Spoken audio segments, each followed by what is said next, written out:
A new era is upon us. Tangent PropTech unites founders, real estate and VC investors, urban leaders, and passionate creators who are improving our communities and cities.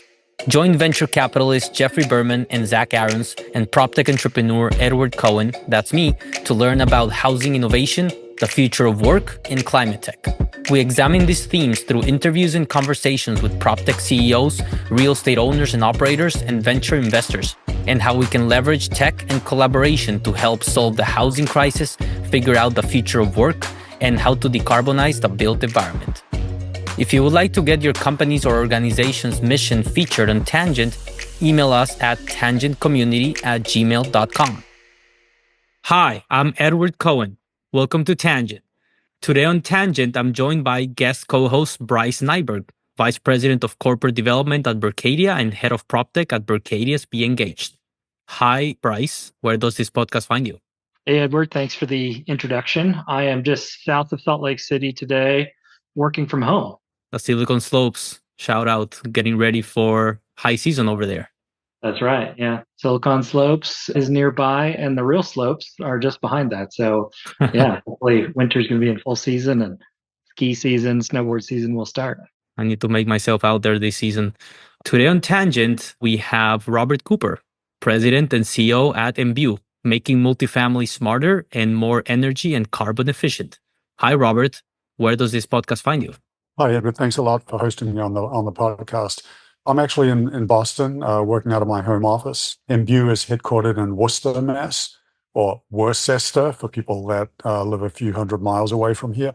Yeah, very happy to be on the show. Lovely. Boston, the land of doctors and PhDs and Worcester sauce. In Costa Rica, we actually cannot pronounce Worcester or Worcester, so we just call it English sauce. Anyway, Robert, please, you have a fascinating background all the way to coming up with Embue and how you're making multifamily become more energy efficient and empowering multifamily teams to act swiftly.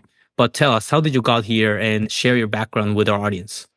Yeah, so very briefly, grew up in New Zealand, went to grad school. Right out of grad school, I got involved in a university spin-off company, actually a professor's company, which turned out to be a great way to really get engaged in the startup world. And I really found that was my love. I wanted to immediately really lean into that. And so I left university and co-founded that company.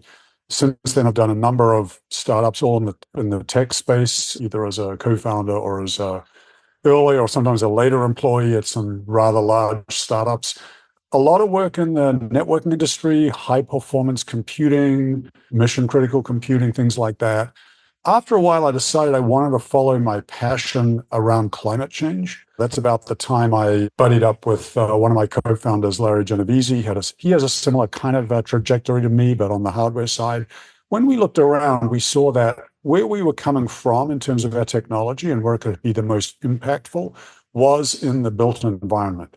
And then when we looked within the built environment, like any entrepreneur, you're looking for the white space, right? You're looking for places where what you do could be, really game changing, and where maybe some of the big incumbents, haven't quite figured it out yet. And that turned out to be multifamily. So I got to say, the first multifamily buildings we went into, it was clear that there was an opportunity here. There was very, very manual processes, people walking around all day long in these buildings. There's actually a piece of the job description that says walking the property. And what that means is you're walking around the property looking for problems. And as we know, lots of industries have digitized that and made things just much, much more efficient. We saw that this would obviously have a big impact on energy consumption and carbon emissions. But then we rapidly saw that this was just going to make the staff's lives easier. They were going to get through those mile-long maintenance lists much faster. They would find out about problems before their residents did. And then we really started, customer visits, voice of the customer visits, got amazing responses. I mean, if you know what it's like in the multifamily industry, you email somebody with a great product, who knows whether they're going to get back to you. We had a 25% response rate, and we didn't even have a product. And that's really how we got started. Fascinating. Bryce, I want to hear your thoughts as well, and also Robert, in terms of Berkadia's BeEngaged ecosystem of founders, industry professionals, and capital providers that you've built dedicated to redefining commercial real estate space. So, how has a technical co-founding team like Embue's been complemented with Berkadia's BeEngaged ecosystem?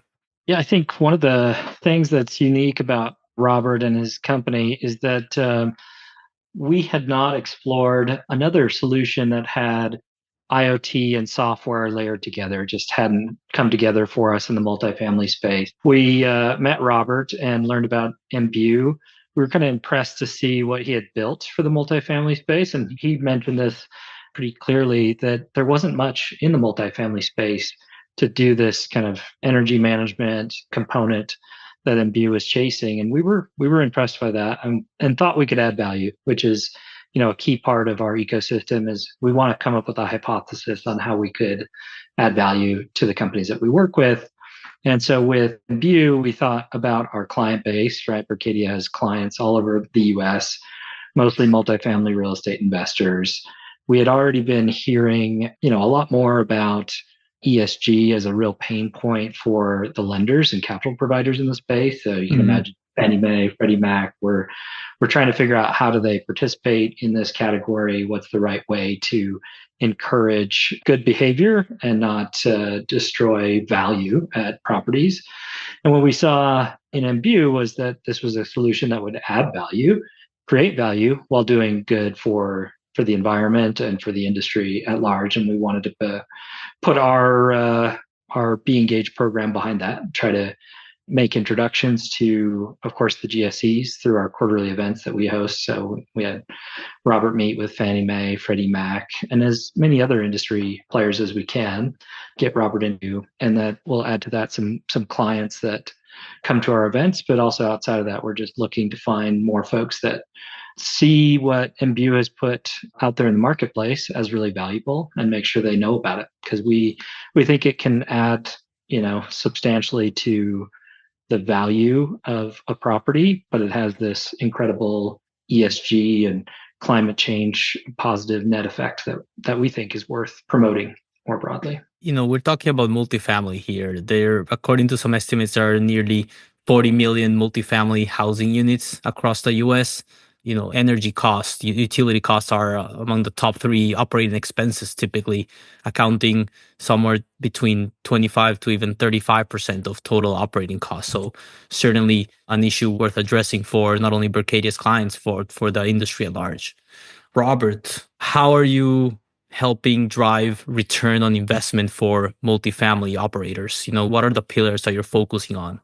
Yeah, so we got into this enterprise to try to be impactful on climate change. And our sort of theory of change is that the vast majority of action on climate change will be taken by people producing products that just happen to be the best product in space that is driving, immediate real, operating expense reduction or income increase for those customers. And that also happens to be moving the needle on climate. We realized that if we were out there selling a pure play that just went into these buildings and tried to save energy, that we'd do well initially. There'd be some folks that would do that. It really wouldn't get the scale that would make us, financially successful and our investors financially successful, and it wouldn't, move the needle as much on impact.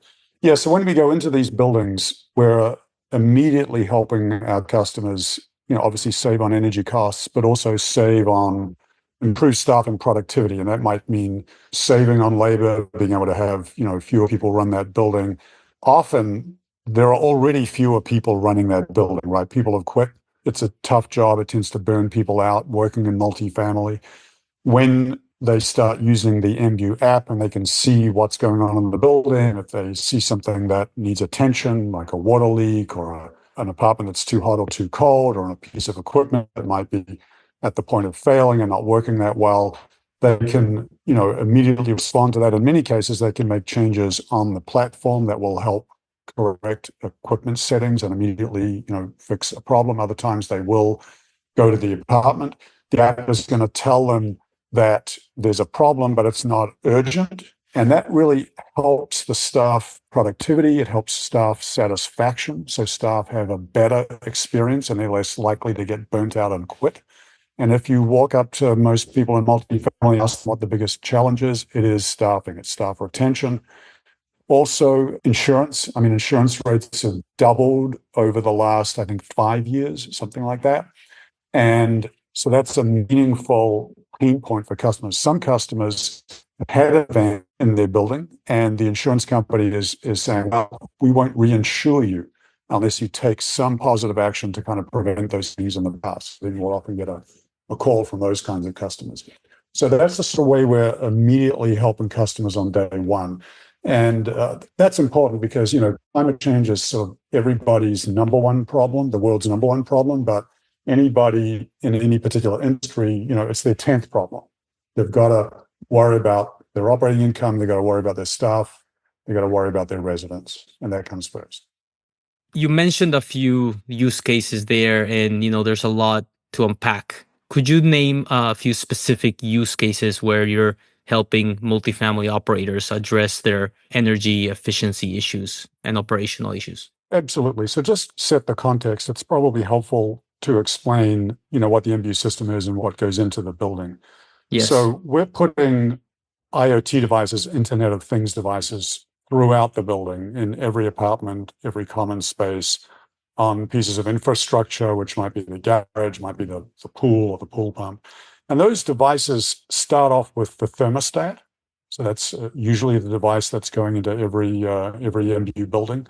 Various kinds of sensors. We have a multi-sensor that senses temperature, humidity, window or door open, close, occupancy.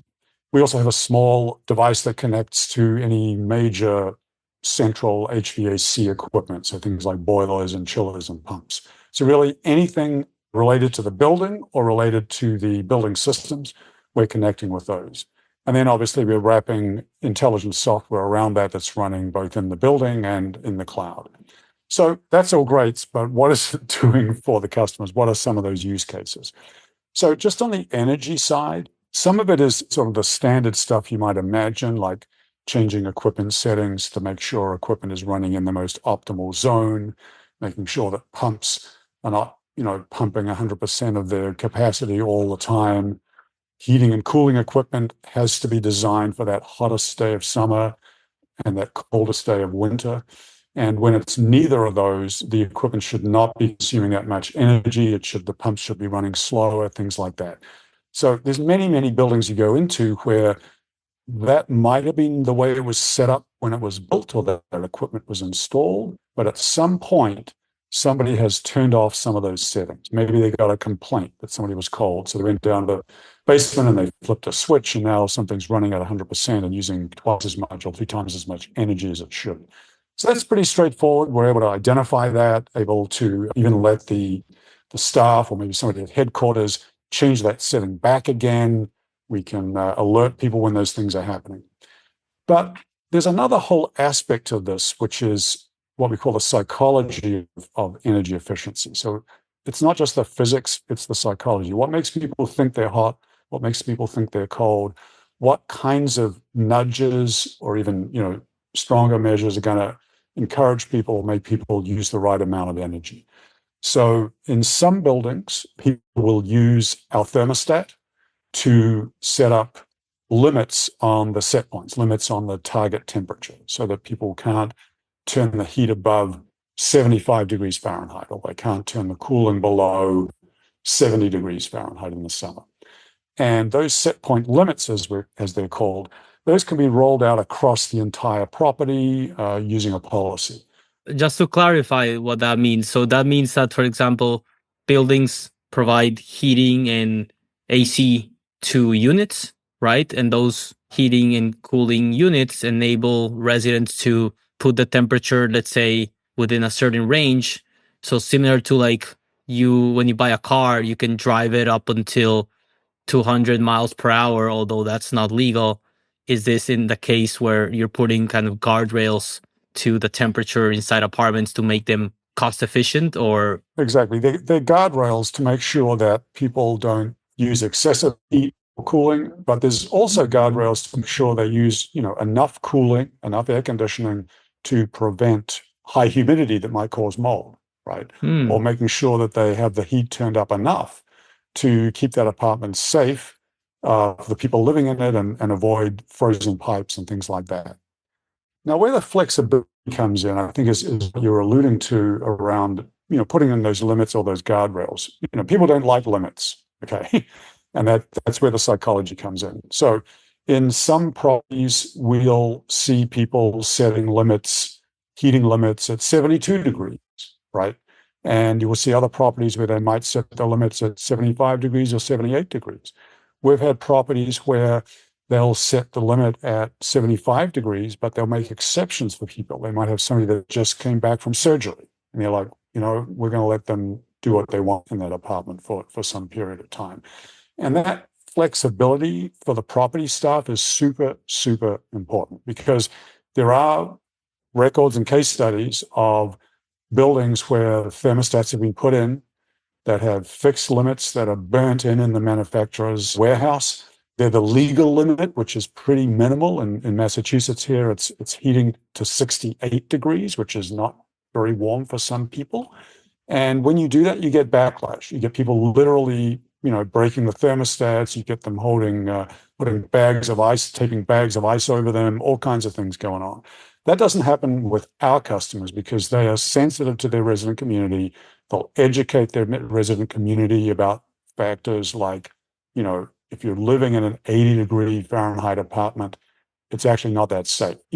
Viral transmission is worse when it's 80 degrees. You just get very dry. It's actually unhealthy. So combination of messaging and then those set point limits that are flexible and responding to what people are comfortable with, that really makes this successful so that people are actually able to save energy but keep people comfortable.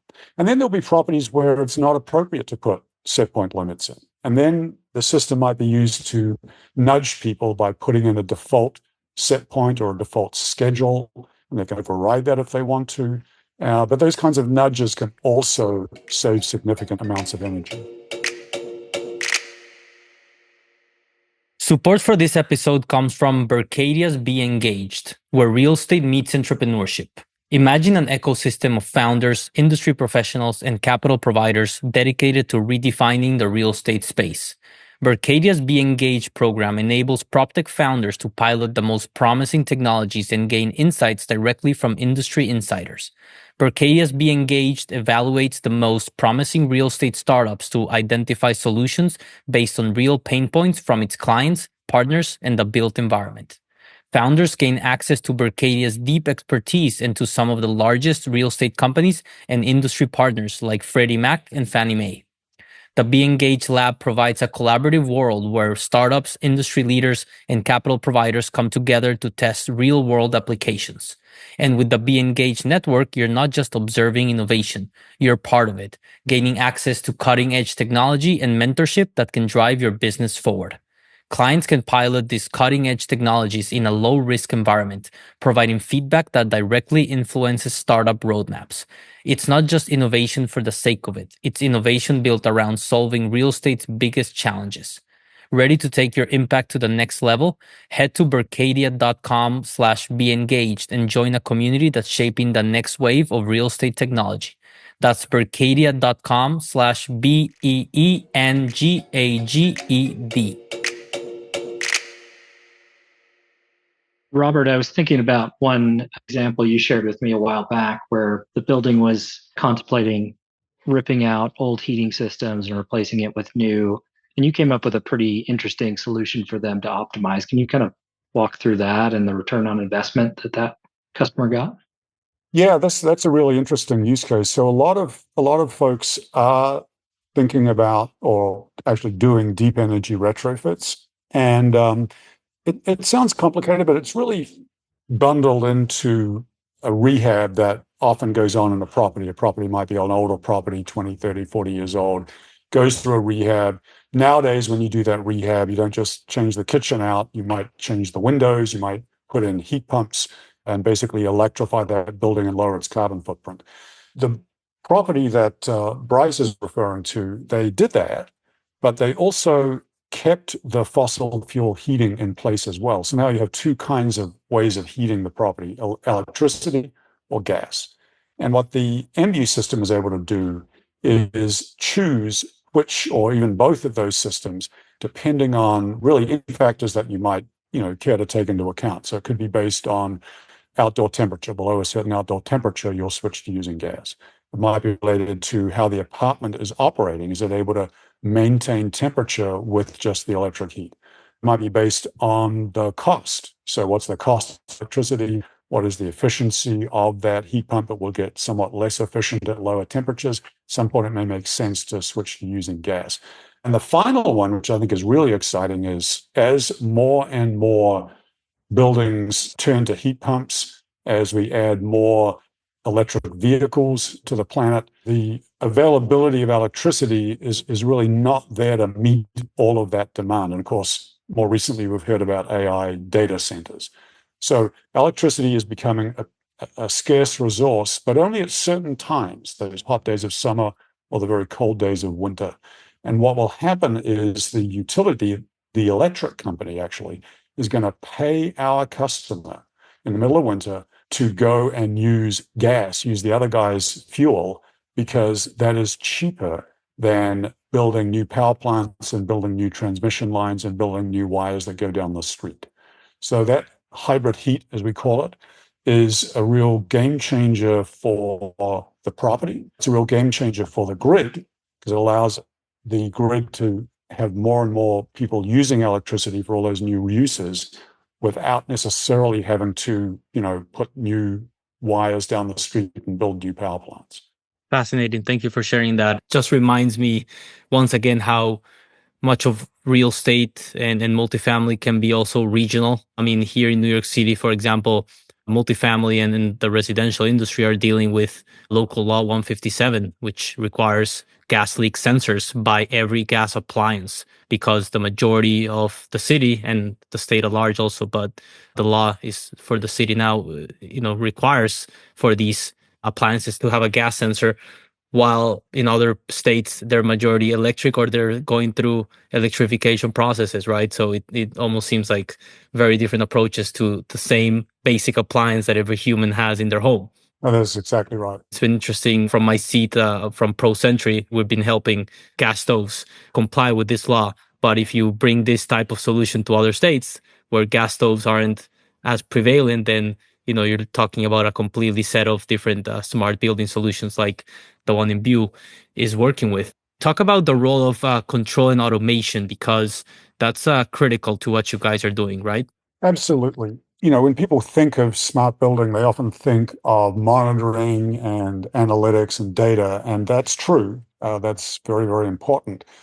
But what we do that's relatively unusual is we couple that with control and automation. And this is really true in any building. It's particularly true in multifamily, that it's not really just good enough to tell people that there's something wrong and they maybe should take a look at it and figure out how to fix it. Just because people are so busy and that to-do list doesn't get done.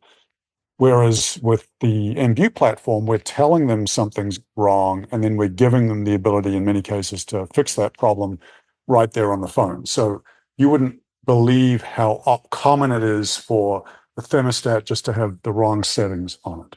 It starts out life great, but after a few years, many of those thermostats are literally in the wrong mode. They might be set up for a heat pump and it's not a heat pump. And nobody's really complained too much about it, but it's wasting energy. We can tell staff about those problems and then they can fix it right away on their phone. And then in many cases, it's automated. So we're automatically, monitoring and optimizing those pumps or those boilers or those chillers. And then the staff literally doesn't have to do anything. Those systems are automatically really doing the best job that they can. Now, talk about how you've picked your segments within multifamily, because I think you've taken a super interesting approach, including affordable housing and senior housing. But yeah, how did you narrow those down and how have you find them to be early adopters of your technology? Yeah, that really came out of the voice of the customer visits. When we met with lots of different folks in multifamily, we learned a lot that we didn't know before about the private affordable housing industry. And that's really a place where we got our start because there's folks in that industry that are very, very innovative, which again is something I don't think people realize, that the private affordable housing industry is very innovative. They are paying for some or all or most of the utilities in those buildings. So yes, they're early adopters of climate technology, but they also have a vested interest in that because they're going to see all of those energy savings flowing to their bottom line. So those turned out to be great customers to start with. The other one would be senior housing. And again, there's many innovative companies in that space that are eager to be early adopters of technology. What we found with those customers is we weren't doing pilots. We went to them, showed them our system, and they wanted to, put it in a building, the whole building, on day one. And so, every customer is essentially being a paying customer. So those were great customers to start off with. As we've grown, we've found traction in market rate. We've found traction in mixed use properties. So many real estate companies these days have migrated to build mixed use and master planned communities. So they might have been in the retail and mall space. Now they're adding residential to those malls. They might be building multifamily, but realizing that to really activate those multifamily properties, they're offering ground floor retail, fitness centers, office space. And so that's how we've broadened even from the multifamily space into, the commercial and non-residential spaces in those mixed use properties. Can you talk about the typical sticking point that has come up not only through my work at ProCentry, helping provide water leak detection and gas leak detection, but also the general real estate industry at large, which is the installation and the onboarding. Can you talk about how you've thought about just making it a frictionless experience or as painless as possible? Yeah, we realized that was very important from a cost perspective. The cost of IoT devices keeps dropping, but the cost of installation doesn't drop unless you really pay attention to it. So there's a number of elements of our architecture, first of all, that addresses that. That's the first piece I'll talk about, and then I'll talk about the sort of customer journey and how we're making that as efficient as possible.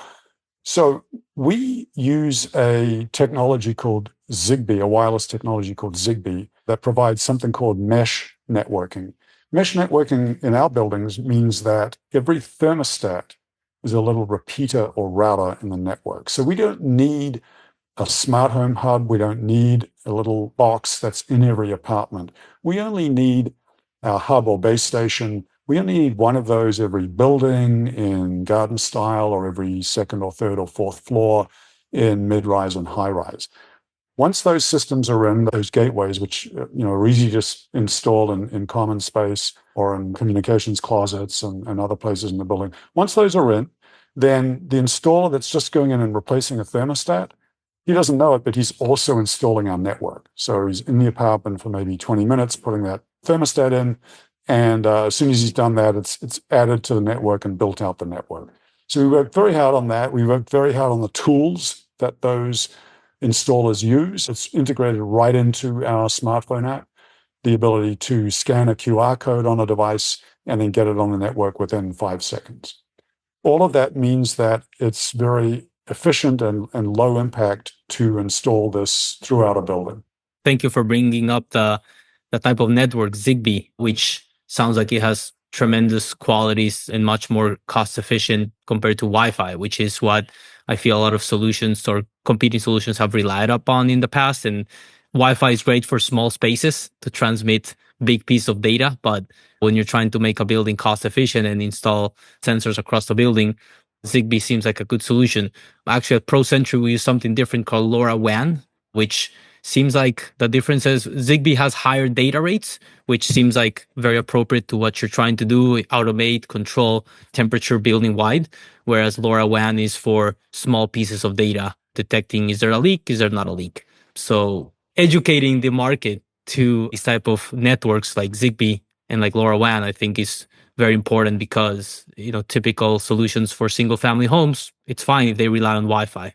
But if we're talking about multifamily buildings, we're talking about other commercial real estate assets, Wi-Fi is probably super expensive to begin with. And at the end of the day, not reliable to transmit the data across the spaces that you're hoping to. That is a really good set of observations. And it really speaks to how to be successful in multifamily, you're not just going to pull, Wi-Fi based IoT devices over from the single family residential space. You've got to be thoughtful about it. And that's the way to get the efficiency of installation up and the efficiency of the network by really thinking about what is the best technology to put into these buildings. Talk about the future of decarbonization. And, first I want to hear, what opportunities you see to advance climate tech solutions by collaborating with Berkadia's BeEngaged program. Yeah, what I think's really interesting is the whole finance piece of this, because putting Embue into a building is very easy and very cost effective. It's not a huge financial burden. But when you put it in the context of decarbonization, when people are going to have to change out windows and install heat pumps and capital items like that, it's important that the financing that's integrated into the capital cycle and the financing methods in real estate. And we're seeing that. And we're seeing that through Berkadia and through the GSEs that we get introduced to. Where Embue plays in that is really twofold. So first of all, we can go into those buildings, tomorrow, even if they're not contemplating a big rehab and a big retrofit for several years, because it may not make sense for them to start that retrofit tomorrow. They may look at when their financing is due for a refinancing, they may look at the amount of years left of useful life in their boilers or their existing systems. So it just may not make sense for that. But it really doesn't make sense to just leave that building being an energy and a carbon hog for the next 5 or 10 years when you can put in an abuse system and knock 20 or 30% off your carbon footprint starting tomorrow and every day until that retrofit happens.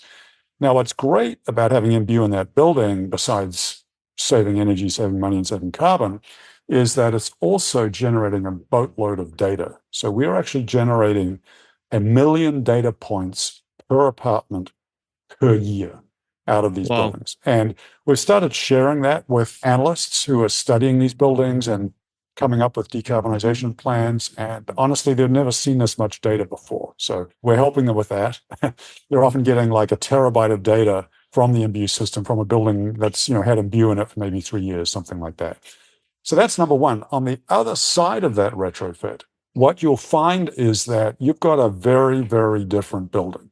When the appraisers and the underwriters look at that rehabbed building, it's really like a new building. So for them to understand the economics and the NOI of that building, they really have to understand that it's a new building. So whatever they've got from data on that building in the past in terms of its operating expenses and so forth is going to look different. It's now using electricity like there's no tomorrow, and it's not using any gas. And that electricity cost is going to vary into the middle of winter and into the high cooling season of the summer. So again, the model that we have built of that building and that's been adapted by the designers of the retrofit, that is very impactful for the data for the underwriters and the appraisers to understand exactly what that NOI of that building is going to be. So we've had conversations, brokered by Berkadia with, the folks that finance these buildings and really getting them on board with, look, you're getting a ton of data out of this building. After the retrofit, you're still getting a ton of data from Embue. You're going to be able to figure out on a day-to-day basis, is that building meeting the theoretical targets that the designers put together? If it's not, is that because somebody changed a setting in a piece of equipment, or is it because the windows weren't installed properly? So that kind of data is very common in certain other industries, but it's very uncommon in real estate until you get a system like Embue in the building. This episode is brought to you in collaboration with Blueprint, the future of real estate. A few weeks ago, in September, Jeff and I participated in the largest, most global gathering of industry leaders and innovators leading the charge in changing the built environment, from construction to transaction, for 3 days of networking, learning, and ecosystem advancement in Las Vegas. With trillions of dollars of assets and the best global innovators under one roof, the future of the built world happens at Blueprint. Blueprint 2025 will take place at the Venetian Las Vegas from September 16th to 18th. Learn more and join the interest list at blueprintvegas.com. That's blueprintvegas.com. See y'all there. Bryce, curious to hear, from Berkadia's seat and Berkadia's multifamily clients, what's getting them excited about climate tech and smart building solutions. I mean, as we know, on average, property managers may be spending between 10 to 15 hours per week just responding to maintenance requests. The multifamily industry is facing a 10% workforce gap. An estimated 30% of energy use in multifamily buildings is being wasted, without even talking yet about, insurance risks, as water leaks, are the second most common and costly source of property damage, costing multifamily industry over $10 billion a year annually. Curious, what Berkadia's clients are thinking, and also what are they hoping to adopt, or what are they adopting? Yeah, you're touching on a lot of the key areas of interest for the real estate investors that we engage with at Berkadia.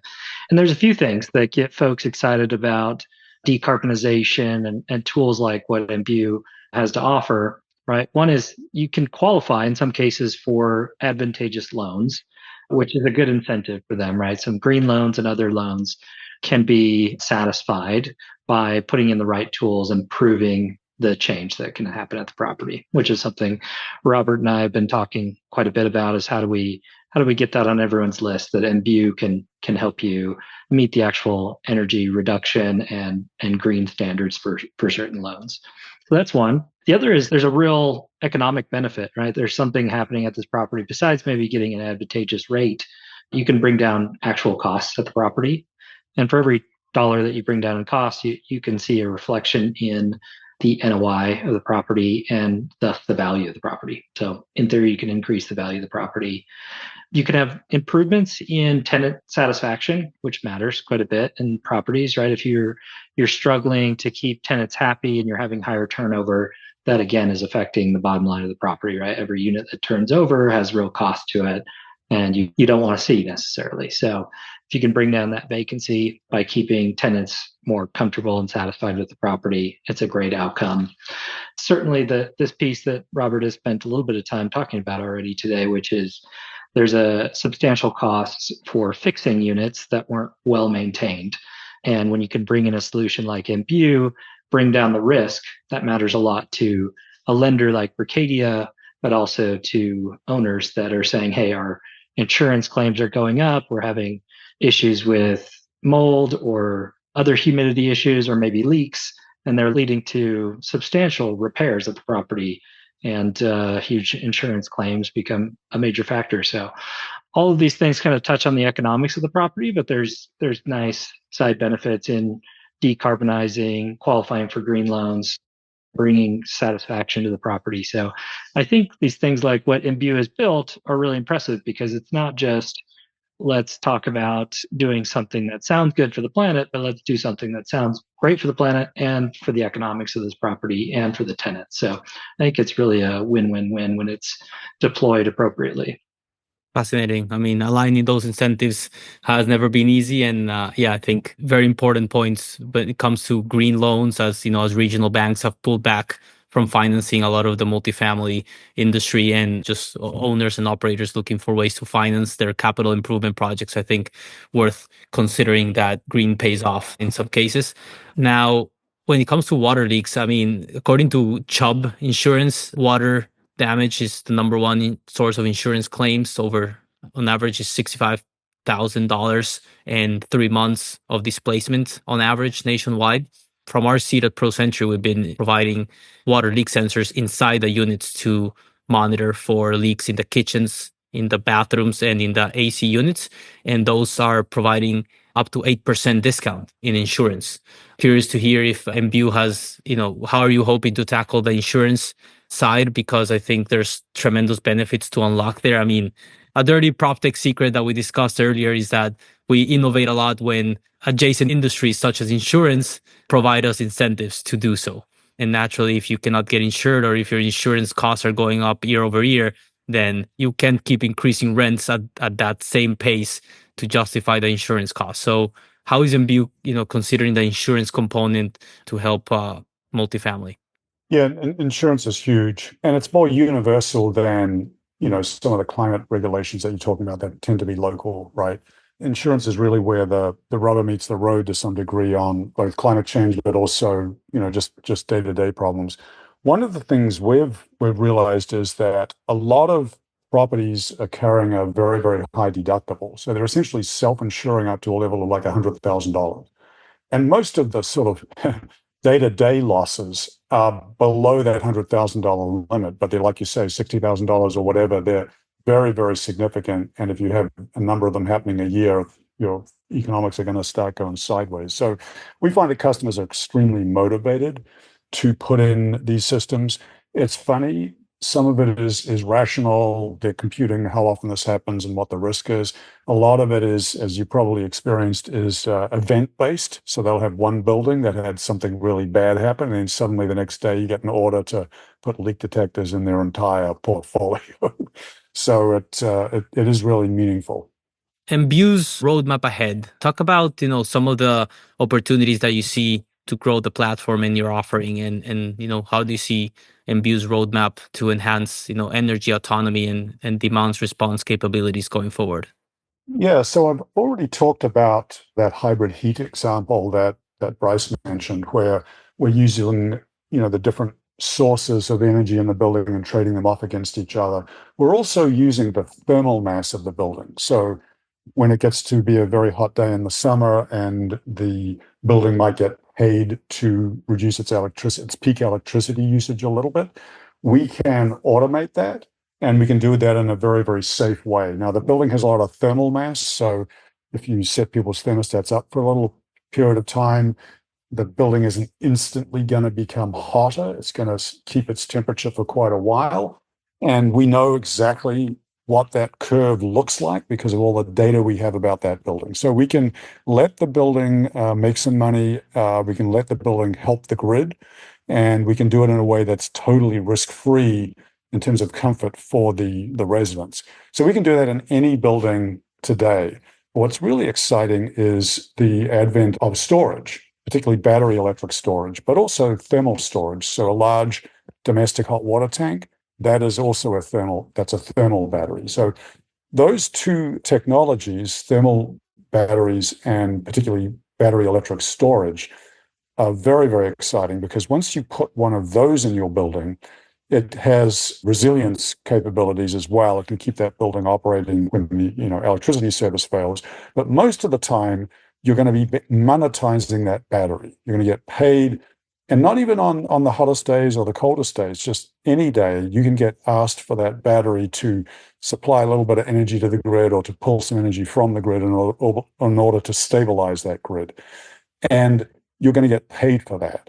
That's really, really meaningful. Now, why is that happening? It's happening because as more and more EV chargers get connected to the web, as more and more heat pumps get connected to the grid just sort of can't keep up. So managing that variability that is then made, more extreme by, the addition of more and more renewable energy, wind and solar.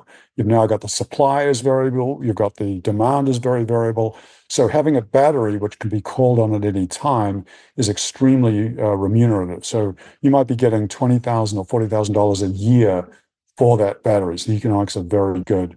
And this is another example of something that makes money for our customers, but also helps society, helps the grid, helps us make that grid more renewable.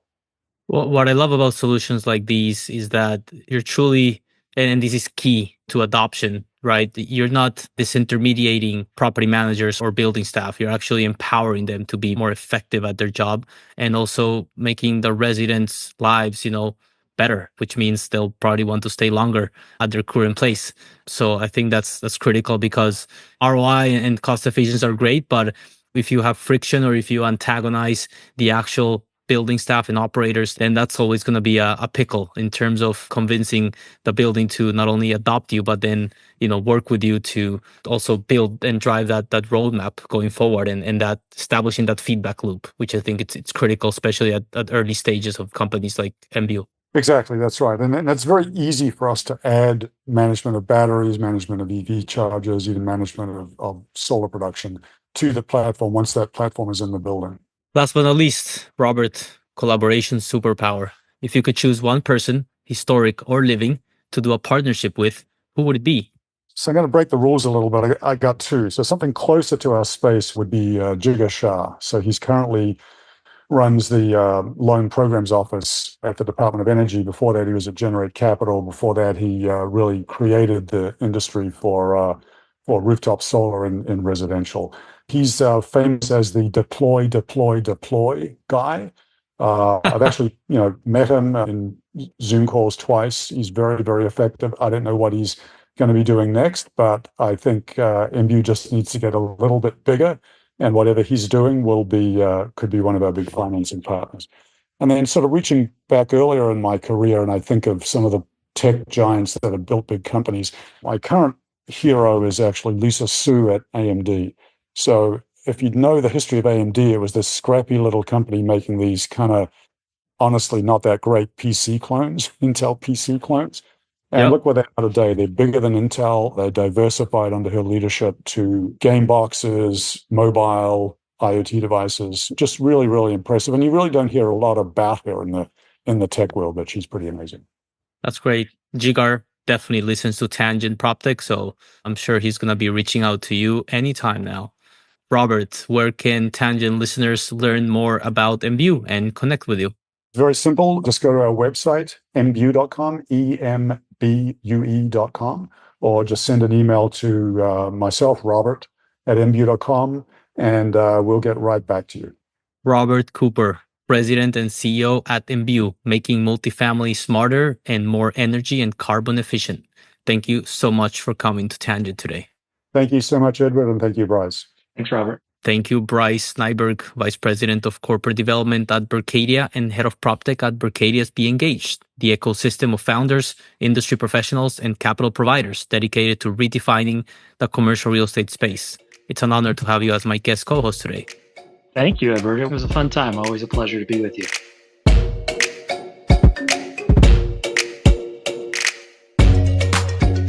If you like what you heard, please subscribe, rate, and review Tangent, and share the show with a friend. This episode is produced by me, Edward Cohen. Thanks for listening to Tangent PropTech, and remember, collaboration is our superpower, so stay curious and always be learning.